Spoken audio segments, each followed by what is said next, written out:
Assalamualaikum warahmatullahi wabarakatuh. Izin memperkenalkan diri.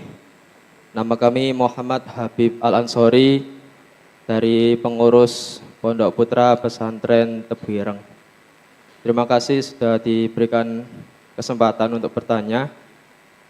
Mohon maaf kalau pertanyaan saya ada kalimat yang kurang berkenan. Jadi saya tadi di jalan sebelum acara ini sempat ngobrol. Di Tebu Ireng ini kan kalau penuturan Gus Kikin tadi yang digelari pahlawan nasional Yai Hashim sama Yai Wahid. Kenapa kemudian apunten di sini enten Yai Haji Abdurrahman Wahid. Lantas kenapa penobatan gelar pahlawan nasional itu diusulkannya ke Pak Yai Yusuf Hashim? Seperti itu. Itu yang pertama. Yang kedua, kami mohon ilmunya juga adanya gelar kepahlawan nasional ini itu nanti urgensinya atau benefitnya itu untuk Indonesia sendiri itu apa, dan khususnya untuk pesantren Tebu Ireng sendiri itu seperti apa. Oke, sekian, terima kasih. Allahumma fiq ila aqwamit thoriq. Assalamualaikum warahmatullahi wabarakatuh. Waalaikumsalam warahmatullahi wabarakatuh. Terima kasih Mas Habib Ansori. Yang kedua Pak Musin, monggo. Assalamualaikum warahmatullahi wabarakatuh. Bapak pengasuh, Bapak Kiai, Ibu-ibu, semua pejabat. Nama saya Musin, Mbak, dari Universitas Hasyim Asy'ari. Santrinya Mbah Yai Yusuf. Saya akan menambahkan penjelasan sedikit yang sering orang-orang itu tidak mengerti. Pada tahun 86 ini kasus penting dan perlu diingat. Ada pertemuan di satu pondok Jombang, saya tidak saya sebutkan namanya. Situ kiai-kiai besar di Jawa Timur itu dikumpulkan. Isinya, kiai-kiai itu akan menerima pinjaman besar dari pemerintah tanpa agunan. Kiai-kiai itu semua terima. Saya yang tahu, yang tidak menerimakan itu hanya Mbah Yai Yusuf Hashim. Alasannya, memang betul tidak ada agunan. Tetapi agunannya adalah akidah para kiai itu. Jadi waktu itu orang berani bicara begitu itu jarang, Pak, tahun 86. Waktu itu masih Orde Baru. Jadi beliau ini juga sebenarnya termasuk penegak akidah. Yang kedua, dalam satu pertemuan ada pertanyaan begini. Mengapa pemerintah itu takut dengan kegiatan-kegiatan terorisme yang dari Islam? Pergerakan pemberontakan yang sumbernya dari Islam. Mbak Yai Yusuf bisa nerangkan, jawabannya sederhana. Begini, dulu DITI antara perbatasan Jawa Tengah dan Jawa Timur, antara Cirebon, Indramayu, Brebes, itu banyak tentara DI, itu hanya dari santri langgaran, Mbak. Pendidikannya rendah, tidak pernah berlatih perang, tapi bisa membuat kalang kabut tentara. Nah, Mbak Yai Yusuf menyampaikan, yang penting orang itu ada semangatnya besar untuk berjuang. Maaf saja tidak saya sebutkan. Yang waktu Mbah Yai Yusuf cerita, beliau sudah jadi jenderal. Jenderal itu loh, waktu ada DITI tahun 59, dia itu menjadi tentara, masih tidak salah pangkatnya letnan. Itu sampai semua pakainya dibuang, kemudian pas ada orang mencari ikan, susuknya, Pak, susuk itu atau wuwu untuk mencari ikan, itu diminta supaya dia selamat dari serangan DITI. Nah ini, Pak, di antara kehebatan beliau artinya bisa menjelaskan mengapa umat Islam itu semangatnya bisa kayak gitu. Yang saya lihat bukan DITI-nya, tapi semangat besarnya perjuangan. Yang kedua tadi, beliau adalah menegakkan akidah kiai-kiai supaya akidahnya jangan digadekan sekedar mendapat pinjaman. Wassalamualaikum warahmatullahi wabarakatuh. Waalaikumsalam. Terima kasih Pak Musin, ini orang dekatnya Yai Subasim sejak pernah jadi sekretaris beliau. Dan insya Allah nanti menjadi anggota TP2GD Kabupaten Jombang. Ini tambahan keterangan bahwasanya ada informasi penting yang perlu diketahui. Mungkin nanti tim pengusul juga menambahkan ini. Pertanyaannya hanya satu dari Mas Habib Ansori tadi. Yang pertama, kenapa Gus Dur belum menerima gelar pahlawan nasional? Mungkin Gus Dur kalau masih hidup gitu aja kok repot gitu. Karena Gus Dur yang tanda tangan gelar pahlawan nasional jadi presiden. Yang kedua, urgensi gelar pahlawan nasional itu bagi pesantren Tebu Ireng. Mungkin Prof. Usep yang, atau mungkin Yai Asep. Gus Dur, masalah Gus Dur Prof. Usep. Panjenengan masih di dalam TP2G. Baik, terima kasih Bapak. Assalamualaikum warahmatullahi wabarakatuh. Bagus pertanyaan dari Pak Muhammad Habib Al-Ansori tadi mengenai Gus Dur. Jadi 2 tahun lalu memang sudah diusulkan Gus Dur itu untuk menjadi pahlawan nasional, tetapi ditegaskan bahwa makbarohnya masih merah, gitu. Masih basah, masih basah. Gitu. Jadi alasannya ya seperti itu. Ya. Kemudian juga Mbah Mun, alasannya sama seperti itu. Nah, ada ya Muhtar Kusuma Atmaja juga mantan Menlu ya, makamnya masih basah. Sedangkan yang antri yang sudah memenuhi syarat itu banyak dari sejak 20 tahun yang lalu. Saya masih ingat di antaranya Kiai Haji Ahmad Sanusi, itu 2002 diajukan. Dan kemudian menjadi pahlawan 2022 ya. Nah, jadi mungkin masalah antrian barangkali ya gitu. Nah, gitu. Masalah antrian seperti itu. Ya, kita doakan mudah-mudahan Gus Dur juga menjadi pahlawan nasional. Ya. Terima kasih. Jadi tadi pertanyaannya kenapa tidak Gus Dur duluan? Karena memang Gus Dur lebih muda dari Kiai Haji Yusuf Hasim. Kiai Haji Yusuf Hasim adalah pamannya beliau dan usianya jauh itu. Bapak dan Ibu-ibu sekalian, nomor berikutnya Bapak Ibu, saya sering mendengarkan semangat dan pidatonya Kiai Yusuf Hasim. Satu di antara yang beliau ungkapkan adalah mohon maaf, mengajak kita untuk senantiasa memberi buah tangan, membuat buah tangan, membuat hal-hal yang bermanfaat. Beliau mengutip fa'ammaz zabadu fayadhabu jufa'an wa amma ma yanfa'un nas fayamkusu fil ardi kadzalika yadribullahu al-amsal. Maka sesungguhnya buih itu akan hilang menguap.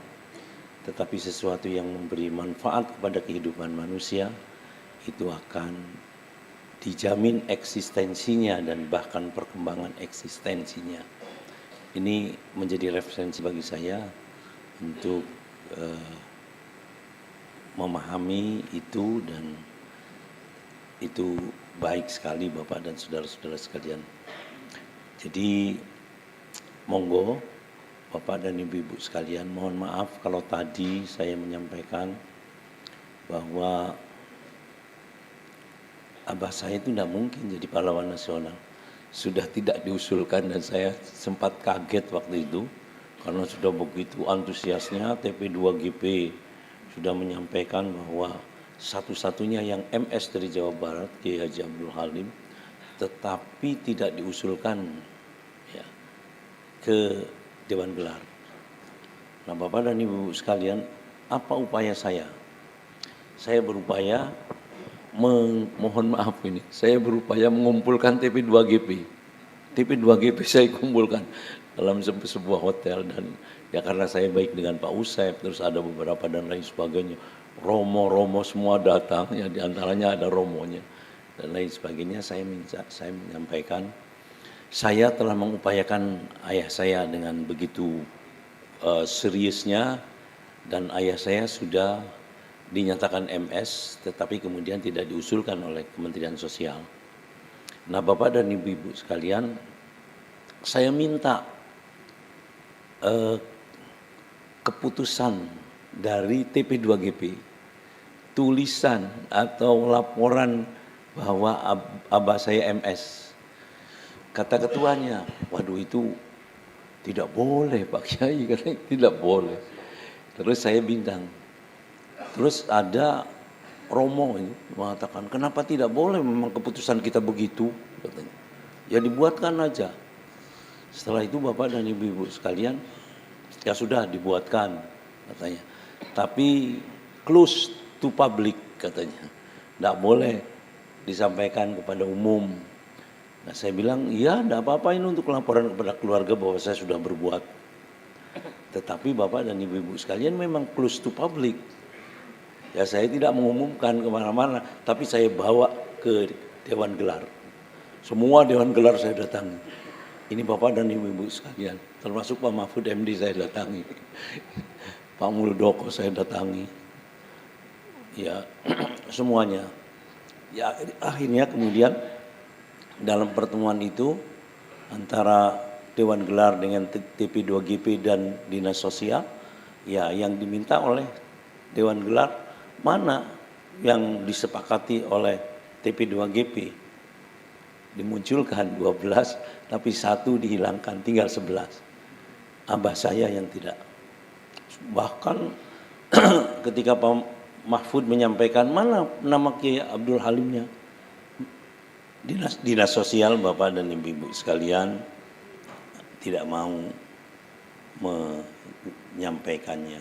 Kenapa? Mohon maaf, sensitif sekali. Sebab pada waktu Pilgub yang lalu, ya saya di Surabaya selalu mengupayakan agar Ibu Hovifah bisa berhasil, dan pada waktu itu Bu Risma mencanangkan 70% Surabaya. Tapi nyatanya pada waktu itu Surabaya kalah oleh Ibu Hovifah. Itu Bapak dan Ibu-Ibu sekalian. Dan itu masih ingat sekali bahwa jurkamnya saya. Itu Bapak dan Ibu-Ibu sekalian. Nah, tetapi kemudian dinyatakan bisa menjadi pahlawan nasional. Makanya Bapak dan Ibu sekalian, ketika liku-likunya yang semacam itu, kemudian niatnya ikhlas, akan berhasil. Ya. Jadi tantangan bagi Mas Agu, bagi Pak Usep, idza takhallasatin niyatu tasiru sufunu 'ala rimal. Kalau niatnya ikhlas, ya, ikhlas itu apa? Berupaya keras, berdoa maksimal. Maka perahu itu bisa berlayar di atas padang pasir. Ini kan tidak masuk akal semua itu. Ya kemudian Bapak dan Ibu sekalian, ada Ibu Dr. Hajah Hovifah Indar Parawansa menyampaikan kepada Pak Jokowi. Nah di sini Bapak dan Ibu sekalian, ada Gus Irfan yang dekat dengan Pak Prabowo, yang akan menentukan itu Pak Prabowo. Jadi saya kira ini cara berpikir optimis untuk Pak Usep dengan Pak Mas Agu, lakukan itu semua, tapi sertai dengan kesungguhan kita, bisa menurut saya bahwa semuanya itu Bapak dan Ibu-Ibu sekalian jelas, karena baik itu saksinya ataupun hakim-hakimnya pada saat itu mohon maaf dominasinya dominasi komunis. Ya. Nasakom iya, tapi dominasinya dalam Nasakom itu komunis. Bisa jadi mereka komunis semua. Ya, saksi-saksinya yang Pak Ud sendiri tidak tahu terhadap saksi-saksi yang mengatakan demikian itu, siapa identitas mereka, bayangkan. Nah, dari banyak ungkapan-ungkapan dan kemudian beliau ditahan tanpa keputusan yang jelas, salahnya apa, ini bisa disampaikan dalam narasi-narasi nanti yang akan dibangun oleh Mas Gagu dengan Pak Usep. Sebab tidak ada bentuk keputusannya yang jelas, kemudian beliau sampai dihukum. Ini sebagai tambahan. Itu Bapak dan Ibu sekalian. Dan monggo saya kira ta'adduban wa husnul khuluq. Kalau Kiai Yusuf Hasim dulu, baru kemudian nanti bersama-sama kita mengupayakan Gus Dur. Demikian tambahan saya. Wassalamualaikum warahmatullahi wabarakatuh. Menambah sedikit, ini pertanyaan penting, apa sih benefit atau keuntungan kita mengusulkan? Satu, keberpihakan kita kepada pengetahuan, khususnya pengetahuan sejarah, itu penting. Yang kedua adalah dengan diangkatnya orang-orang yang memang berjuang, berjasa, maka menjadi inspirator bagi para santri. Pendidikan tertinggi adalah menjadikan teladan dan inspirasi. Coba, kalau tidak kita lalu siapa? Ini berkali-kali dulu, kalau bukan santri lalu siapa? Sedikit saja. Kalau kita tidak pernah mengusulkan hari santri 22 Oktober, apakah mungkin sejarah itu akan tergabung dengan 10 November? Tidak akan pernah tahu. Sekarang baru terungkap bahwa 10 November itu adalah rangkaian besar, dampak besar dari resolusi jihad 22 Oktober. Itu karena kita mulai sadar sejarah, kita mengusulkan. Kalau kita bisa menghitung sekarang pahlawan nasional kita berapa yang dari santri? Mohon maaf, bisa dihitung. Selama orde baru, orde lama, sejarah pesantren, orang-orang yang lahir di pesantren yang herois itu apakah pernah ditulis? Ini sangat minim, maka kewajiban kita generasi muda, data kita banyak kok. Kenapa kita tidak menghadirkan ini sebagai inspirator bangsa Indonesia? Jadi itu kewajiban kita. Itu yang pertama. Jadi hutang budi kita, hutang budi para santri termasuk saya, meskipun saya mondok di Langitan, tetapi ini adalah embrio bangsa Indonesia, saya merasa terpanggil. Yang kedua, ini yang tadi belum saya sampaikan. Ini yang juga masih dalam rangka kekaguman saya kepada sosok Kiai Yusuf Hasim adalah berani di pesantren mendirikan lembaga kesenian dan kebudayaan. Itu pada tahun itu 67 ketika baru diangkat sampai 70, itu sangat tabu. Bagaimana pesantren ini harus ada teater, masrohiyah, harus ada sastra. Tapi ini dampak dari orang-orang pesantren tidak terlibat dalam kebudayaan, sehingga apa? Lekra, PKI menguasai seluruh kampung dengan ludruk, dengan ketoprak, lakon langit makin mendung, tulisan sastra yang menggemparkan di saat itu yang menghadirkan doktrin ateisme. Itu membahayakan, tetapi tantangan tidak sedikit. Bayangin, Les Bumi dibuat tahun 1962, apa dampaknya? Apakah Jalaluddin Malik adalah seorang santri? Apakah Asrul Sani seorang santri? Tidak, hanya di Menara Gading. Yang dibawa adalah, mohon maaf, lekra. Maka Kiai Yusuf Hasim dengan berani mendeklarasikan membuat lembaga kebudayaan di pesantren. Dan mungkin di sini ada yang menemani 5 tahun, Gusnas, ada nggak Gusnas di sini? Nah, mungkin nanti bisa ngasih testimoni, mungkin waktunya ada 5 menit. Karena ini jarang dilakukan. Beliau membuat narasi yang besar bahwa kita belajar di pesantren adalah belajar dalam tanda kutip adalah sastrawi, nadoman Alfiyah, Nadoman Imriti, semua sastra. Al-Quran itu juga dalam tanda kutip adalah buku sastra terbesar, ya kan? Umat Islam cerita di situ harus ditampilkan. Kenapa? Saat itu sastra dan teater adalah alat komunikasi massa. Mungkin hari ini adalah film, karena nggak ada yang lebih mempengaruhi kepada masyarakat melebihi sastra dan ludruk. Maka itu gerilya Mbak Yusuf Hasim membuat ludruk yang untuk menandingi PKI, ya. Dan ini jarang dicatat, makanya saya sangat kagum ini pesantren sudah berani membuat SMP, membuat lembaga pendidikan, bahkan perannya melebihi Les Bumi. Nah, ada seorang murid dan menemaninya 5 tahun, mungkin bisa testimoni, ini satu buku sendiri insya Allah nanti. Terima kasih, itu saja sebagai tambahan. Wassalamualaikum warahmatullahi wabarakatuh. Terima kasih kepada para narasumber, Profesor Dr. Kiai Haji Asep Saifuddin Halim, Prof. Usep Abdul Matin, Mas Agung Irawan.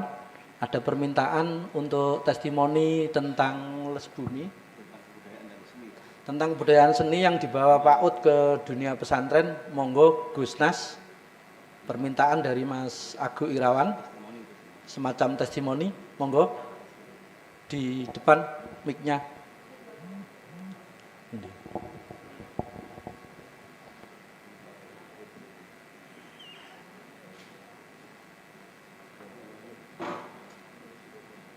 Assalamualaikum warahmatullahi wabarakatuh. Bismillah, alhamdulillah, alhamdulillah, la haula wala quwwata illa billah. Amma ba'da. Matur, saya sudah delik-delik ini tadi. Ini gara-gara dibocorin para masyayikh, para hadratus syekh dan semua yang saya hormati. Jadi begini, saya ini kan pernah menjadi kelilip bangsa ini pada tahun 83. Ketika saya menulis puisi dan kemudian ditangkap pada era Pak Harto dan diancam 14 tahun penjara karena dituduh subversi. Dan disitulah Pak Yusuf Hasyim tampil dengan gagah berani, saya iki melu aku, kata beliau.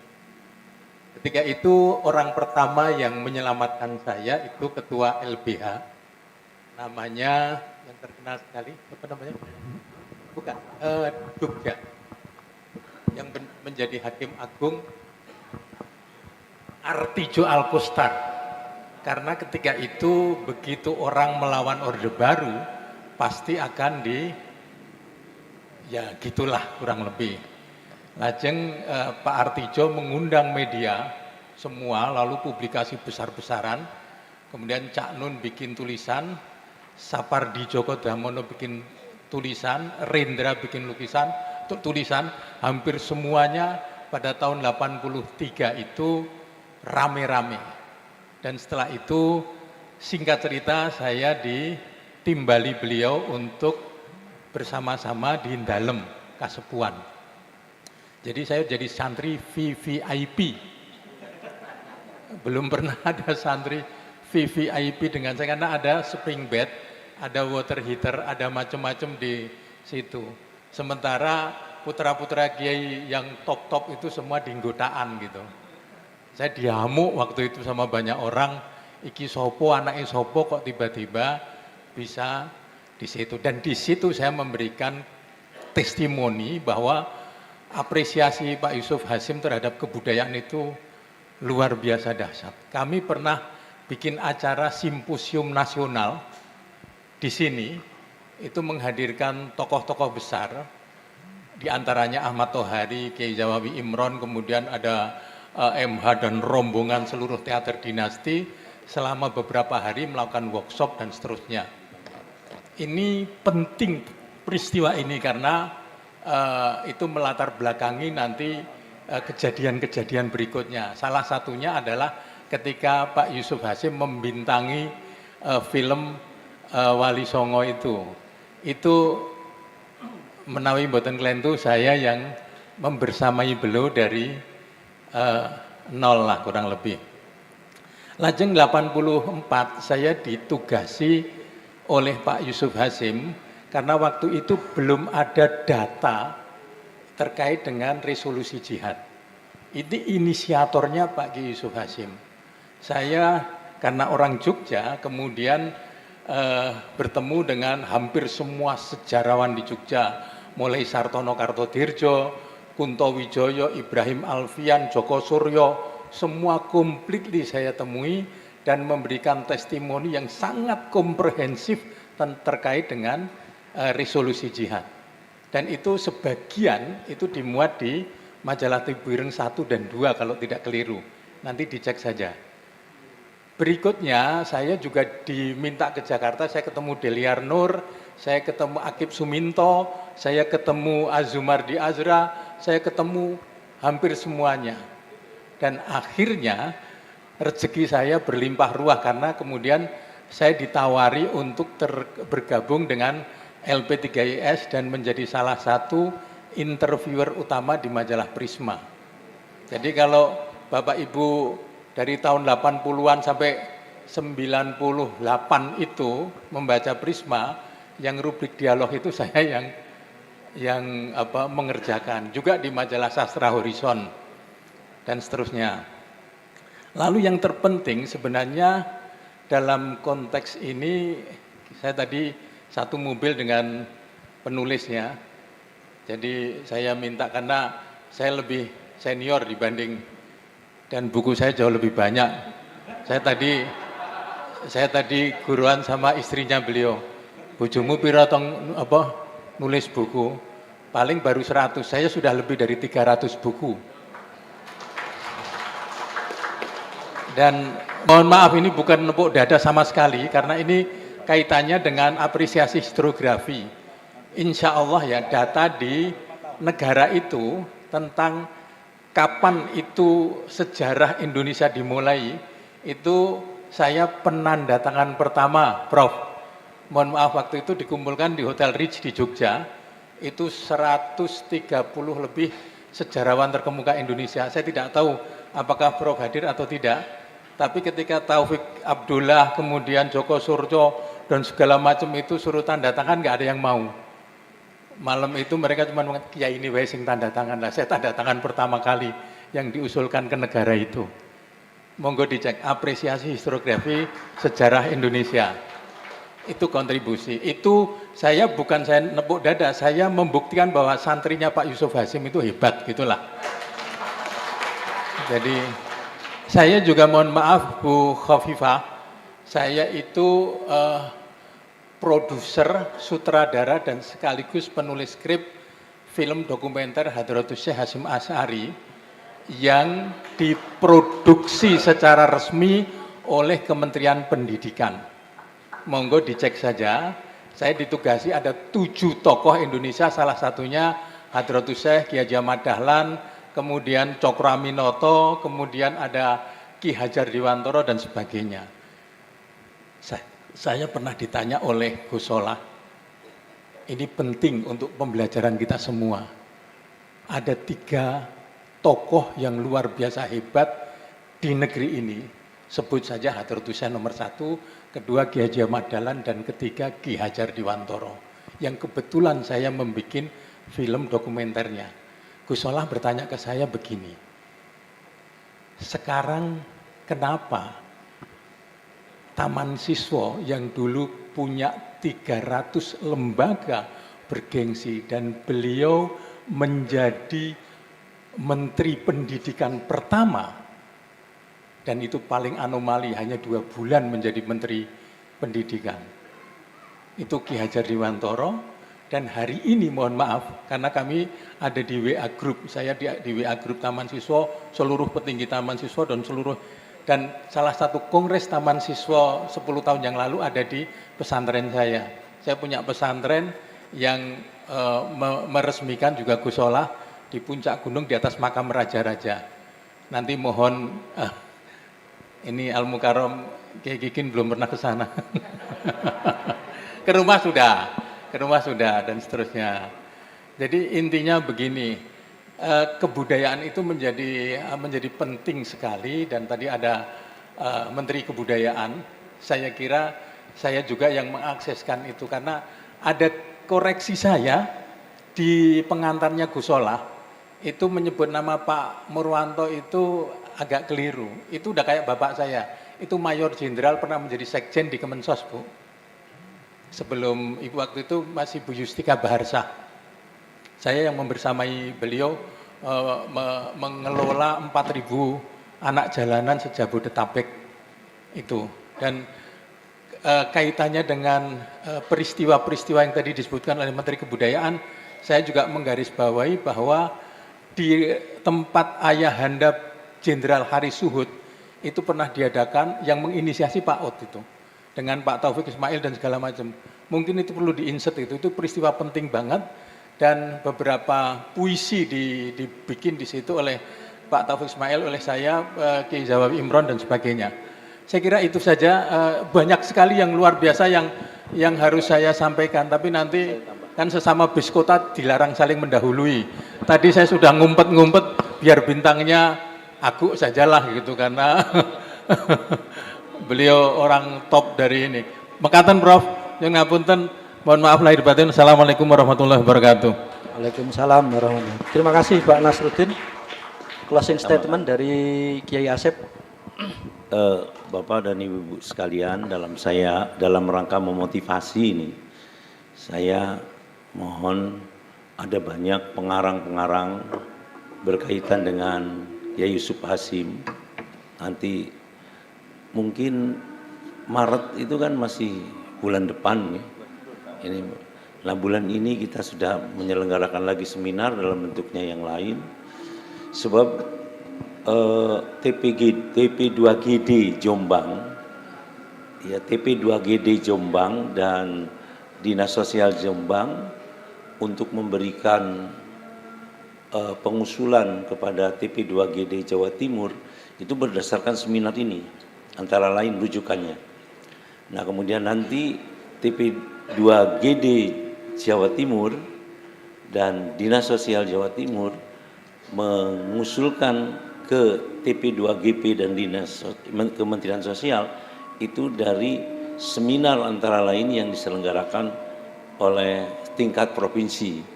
Jadi mungkin tidak lama lagi diselenggarakan, semoga nanti segera Ibu Khofifah dilantik dan kemudian saat itu insya Allah penyelenggaraannya akan menjadi mudah.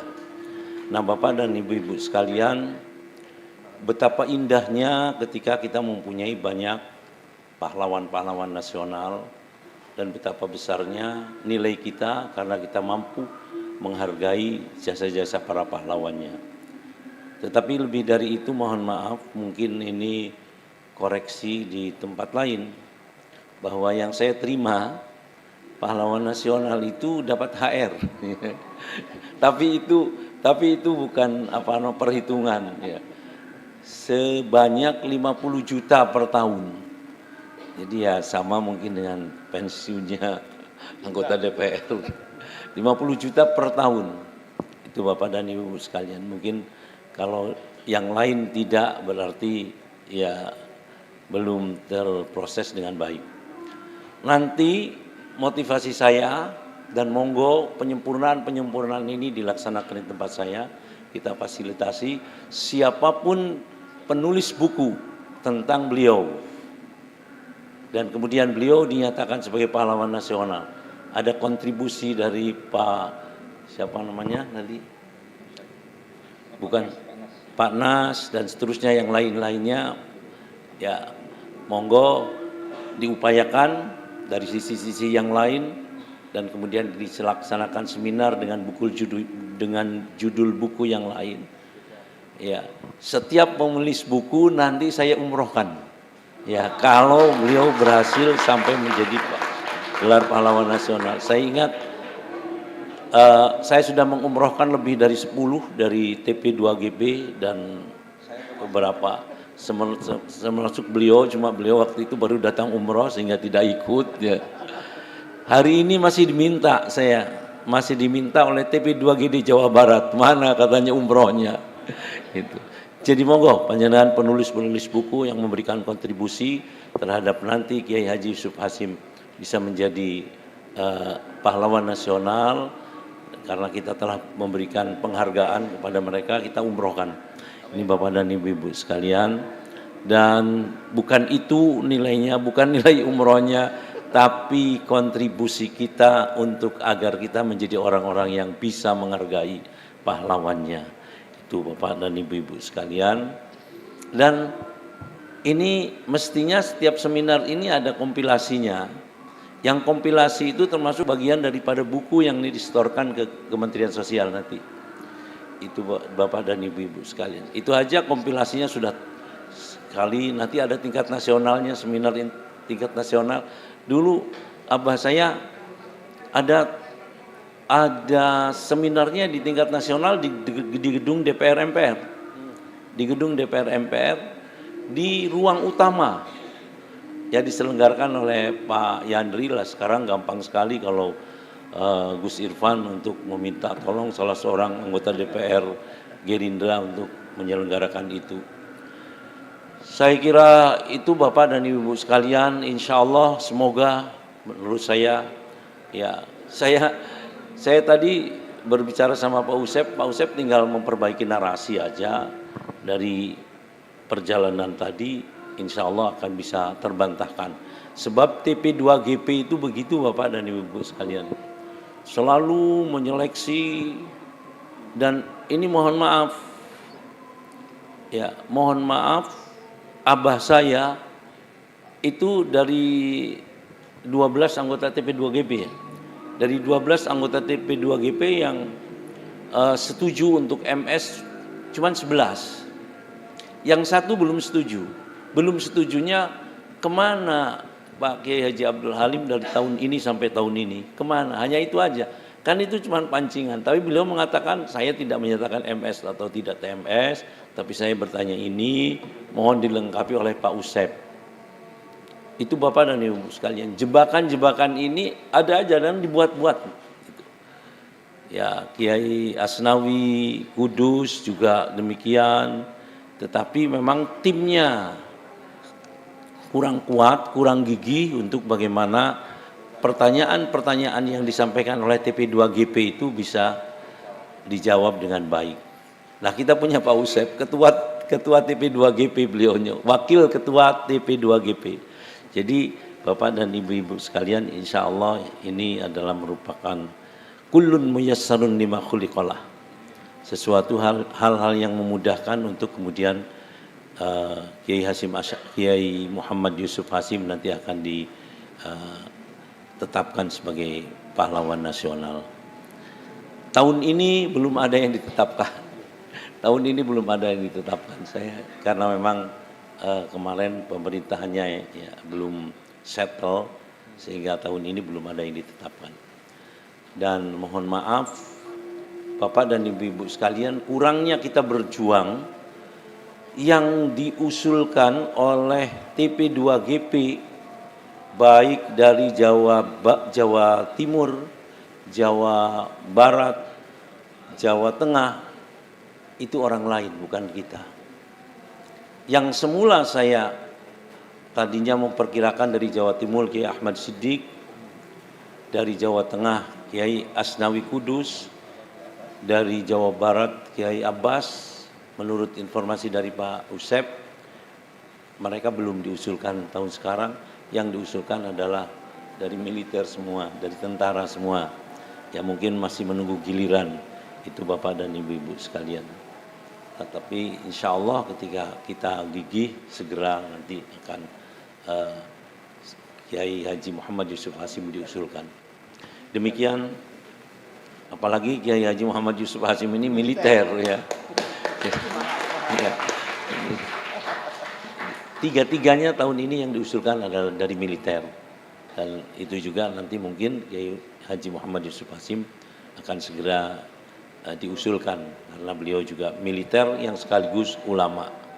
Demikian tambahan saya, mohon upaya dan semangat tidak berhenti di sini tetapi terus diupayakan penyempurnaannya sebagaimana yang tadi saya menjanjikan untuk memfasilitasinya. Demikian, wassalamualaikum warahmatullahi wabarakatuh. Waalaikumsalam warahmatullahi wabarakatuh. Tepuk tangan untuk ketiga narasumber kita hari ini. Hasil dari seminar ini akan terus dikaji dan ditulis untuk diteruskan kepada TP2GD Jombang, Jawa Timur dan seterusnya. Oleh karena itu kami selaku perwakilan dari tim pengusul mohon doa, mohon masukan, mohon data dan lain sebagainya agar lancar untuk kedepannya, terutama dari Prof. Usep selaku wakil ketua TP2GP, Mas Agung dan Cak Masud Adnan selaku tim dari pengusul Kiai Haji Muhammad Yusuf Hasim menjadi calon penerima pahlawan nasional.